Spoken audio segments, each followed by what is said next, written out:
Chers enfants, mesdames, messieurs, vous allez assister dans quelques instants à la plongée des ours polaires.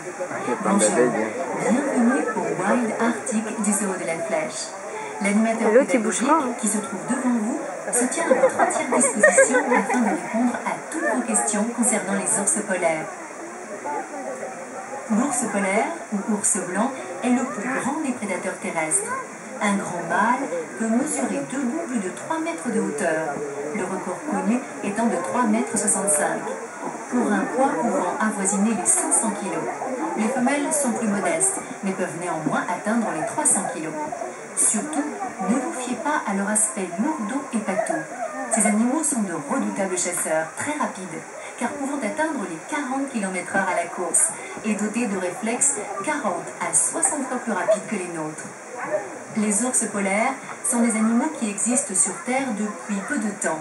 Il y a seulement 100 000 ans, lors de la dernière période glaciaire, quelques ours bruns ont dû s'adapter rapidement à un nouveau type d'habitat, constitué de glace, de banquise et d'eau de mer.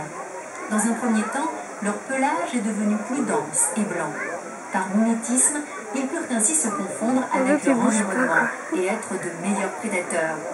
De plus, du fait de leur blancheur, les poils guident les rayons solaires vers la peau noire, qui capte et convertit ces rayons en chaleur. Ainsi, même par moins 45 degrés, l'ours ne souffre pas du froid. De même, comme beaucoup d'autres animaux des régions froides, l'ours polaire a un pelage d'été court et jaunâtre, et un pelage d'hiver bien plus long, très dense et bien blanc. Notre ours ne craint pas l'eau non plus. Adapté au milieu aquatique, il nage et plonge à merveille pour explorer son territoire ou pour rechercher sa pitance. Ses pieds sont élargis et palmés, de pagaie à l'avant et de gouvernail à l'arrière. Vous allez d'ailleurs pouvoir comprendre aujourd'hui pourquoi certains spécialistes classent les ours polaires parmi les mammifères marins. Mais leurs pieds ne jouent pas seulement le rôle de pagaie sous l'eau, ils constituent aussi de véritables raquettes. Le dessous est recouvert de poils raides qui isolent les pattes du gel et qui permettent à l'animal de ne pas déraper sur la glace. Comparé à celui des autres espèces d'ours, son régime alimentaire est assez particulier. Il est en effet le plus carnivore des ours, se nourrissant principalement de phoques, qu'il attrape et tue à l'aide de ses griffes acérées. Il ne néglige pas non plus les carcasses de baleines blanches qu'il découvre échouées et qu'il peut détecter à plus de 30 km. Chassant surtout à l'affût, en prenant soin de dissimuler sa truffe noire, il est capable de tuer d'un coup de patte un phoque venu respirer dans un trou, voire d'achever un cétacé pris au piège dans les méandres de la banquise.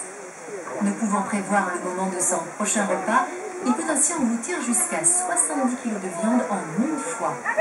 En été, dans certaines régions, l'ours se rapproche des côtes et son menu devient plus varié. Racines, baies, fruits, plantes diverses, poissons, oiseaux et petits rongeurs font partie de son quotidien.